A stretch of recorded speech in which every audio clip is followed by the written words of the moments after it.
कपाळी भंडारा, डोळ्यात भक्ती आणि आसमंतात घुमणारा एकच जयघोष. महाराष्ट्राची कुलस्वामिनी आणि लाखो भक्तांचे श्रद्धास्थान असलेली ही अशी आपली तुळजाभवानी माता. कित्येक दिवसांची ओढ आणि अखेर आज तो क्षण आला. या मातीत पाऊल ठेवताच एक वेगळीच ऊर्जा जाणवली. अंगावर काटा उभा राहतो आणि मुखातून एकच गजर बाहेर पडतो, आई राजा उदे उदे, सदा आनंदीचा उदे उदे. चला मित्रांनो, आज आपण अनुभवूया तुळजापूरच्या आई भवानीचा हा अद्भुत सोहळा. हॅलो मित्रांनो, मी राम आणि स्वागत आहे तुमचं माझ्या नवीन ब्लॉगमध्ये. तर आजच्या ब्लॉगमध्ये आम्ही निघालोय आपल्या महाराष्ट्राचे आराध्य दैवत तुळजाभवानी मातेला तुळजापूरला. तर चला चलूया मित्रांनो. तर आपल्या परळीवरून सकाळी 7 वाजता दररोज सोलापूरसाठी ही बस असते आणि ह्या बसने आपल्याला तुळजापूरला जाता येते. तर 120 किलोमीटरचे अंतर आहे आपल्याला परळी ते तुळजापूरसाठी.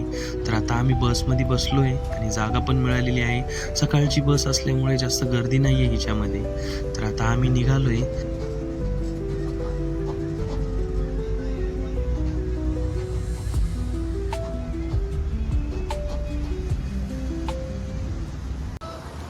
मित्रांनो, तर फायनली आपण आता तुळजापूरच्या बसस्टँडला आलो आहे आणि हे आहे आपल्या तुळजापूरचं बसस्टँड. आणि आता आपण निघालो आहे देवीच्या देवळाकडे. तर इथं समोरून आपल्याला एक गली लागते, तिथून डावीकडे जायचं आहे आणि डावीकडे गेल्यावर तिथून एक 15 मिनटाच्या अंतरावर मंदिर आहे. मी आणि माझ्या मिसेस आता आम्ही दोघं निघालो आहे देवीच्या मंदिरकडे. मित्रांनो, आपले हे तुळजापूर महाराष्ट्रातील धाराशिव जिल्ह्यातील एक प्रसिद्ध आणि अत्यंत पवित्र तीर्थक्षेत्र आहे. हे ठिकाण महाराष्ट्रातील 3.5 शक्तिपीठांपैकी एक पूर्ण पीठ मानले जाते आणि येथील आई तुळजाभवानी ही संपूर्ण महाराष्ट्राचे आराध्य दैवत आहे. तसेच छत्रपती शिवाजी महाराजांची कुलस्वामिनी आहे. हे समोर जे आपल्याला दिसत आहे ते आहे गणपती मंदिर, जिथे की आपल्याला देवळाकडे जाताना सुरुवातीलाच आपल्याला गणपतींचे दर्शन होते. मित्रांनो, तर आपण आता आपल्या तुळजाभवानी मातेच्या मंदिरच्या जवळ आलोय आणि आपल्याला समोरच महाद्वार दिसत आहे आणि ह्या महाद्वाराला राजे शहाजी महाद्वार असे म्हणून ओळखले जाते. मंदिराकडे जात असताना उजव्या बाजूला आपल्याला इथे क्लॉक रूम आणि चप्पल स्टँड दिसले. तिथे आपण आपले चप्पल आणि बॅग्स ठेवल्या आणि आता आपण पुढे निघालोय महाद्वाराकडे. तर हे पहा, किती प्रचंड आणि किती सुंदर असे महाद्वार आहे.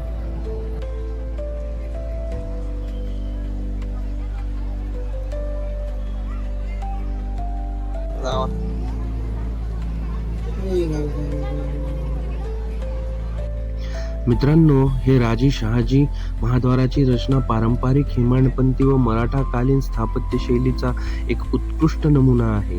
भव्य दगडी बांधकाम, नक्षीकाम आणि त्यावर असणारी उंच शिखरे मंदिराचे वैभव वाढवतात आणि नवरात्र महोत्सव आणि कोजागरी पौर्णिमेच्या वेळेस या महाद्वारांना आकर्षक रोषणाई आणि फुलांची सजावट केली जाते. मित्रांनो, तर आता आपण राजे शहाजी महाद्वारातून मंदिरामध्ये प्रवेश केलेला आहे आणि आपल्याला जे समोर दिसतंय ते आहे कल्लोळ तीर्थ. मित्रांनो, कल्लोळ तीर्थाची आख्यायिका अशी आहे की जेव्हा मातेने महिषासुराचा वध केला त्यानंतर मातेला स्नान करायचे होते, तेव्हा सर्व नद्यांना आमंत्रित करण्यात आले होते आणि तेव्हा सर्व नद्या तिथे आल्या तेव्हा एकच कल्लोळ उडाला. त्यामुळे ह्या तीर्थाचे नाव कल्लोळ तीर्थ असे पडले.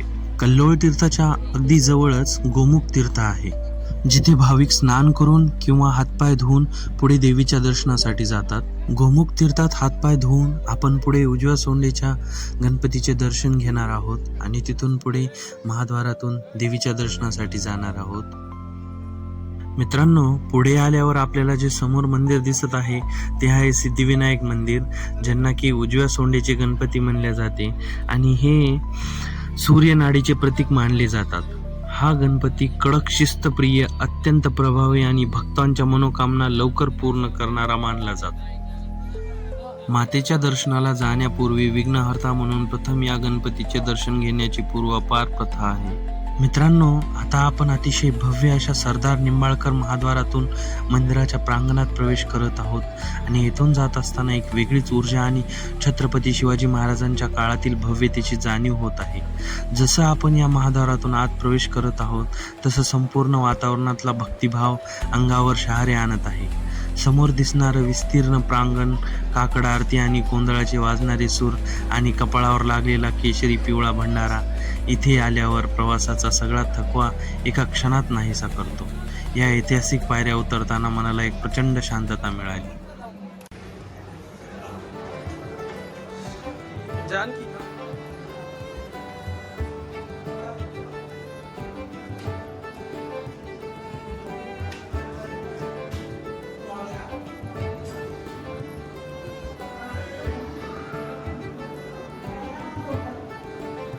कुठे गेले आपले महाराज?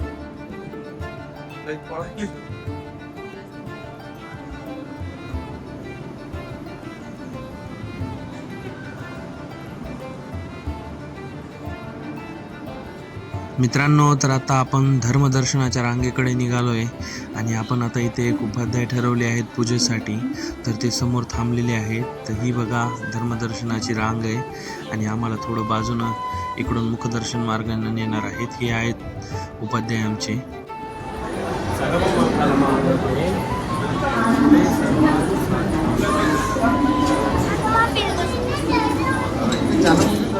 मित्रांनो, आम्ही आता मुखदर्शन रांगेला लागलेले आहेत आणि पलीकडे जी रांग दिसत आहे ती आहे धर्मदर्शनाची. धर्मदर्शन आणि मुखदर्शन यामध्ये फरक इतकाच की धर्मदर्शनवाल्यांना गाभाऱ्यामध्ये जाता येते आणि मुखदर्शनवाल्यांना गाभाऱ्याच्या बाहेरूनच दर्शन मिळते.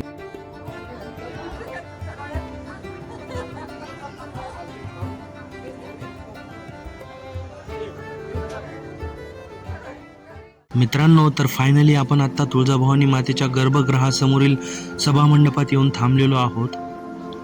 सभामंडपामध्ये मजबूत आणि नक्षीदार दगडी खांब आहेत, ज्यावर पारंपरिक पद्धतीचे कोरीव काम व कमानींची रचना पाहायला मिळते. नवरात्रोत्सवात इथे विशेष प्रकारची सजावट करण्यात येते. ही ऐतिहासिक वास्तू आपणास थेट छत्रपती शिवाजी महाराजांच्या काळात घेऊन जाते.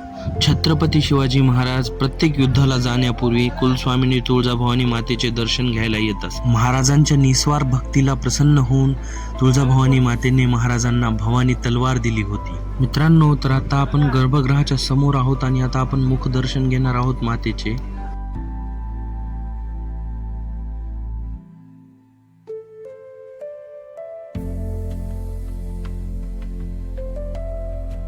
मित्रांनो, तर मनपूर्वक आम्ही देवीचं दर्शन घेतलं आणि देवीचं तेजस्वी रूप डोळ्यात साठवण्याचा प्रयत्न केला आणि आता महाराजांकडून नारळ प्रसाद पण घेतला. मित्रांनो, तर दर्शन करून मातेची शुभाशीर्वाद घेऊन आपण आता बाहेर आलोय आणि बाहेर आमचे उपाध्याय आरतीचं ताट घेऊन थांबलेत. आता आम्ही इथे आरती करणार आहोत. बघा समोर स्क्रीनवर मोठ्या माता दिसत आहेत. मित्रांनो, आता आपण आलेलो आहे बाहेरच्या परिसरात आणि इथे समोर जे दिसत आहे त्याला होमकुंड असे म्हणतात. हे होमकुंड अत्यंत पवित्र आणि आध्यात्मिक महत्त्व असलेले स्थान आहे. हे होमकुंड अत्यंत पुरातन असून याचे बांधकाम हेमाडपंथी दगडी शैलीत करण्यात आलेले आहे. या होमकुंडात नवरात्रीत अश्विन आणि चैत्र नवरात्री दरम्यान येथे विशेष शतचंडी होम, नवचंडी यज्ञ आणि होम हवनाचे विधी पार पडतात.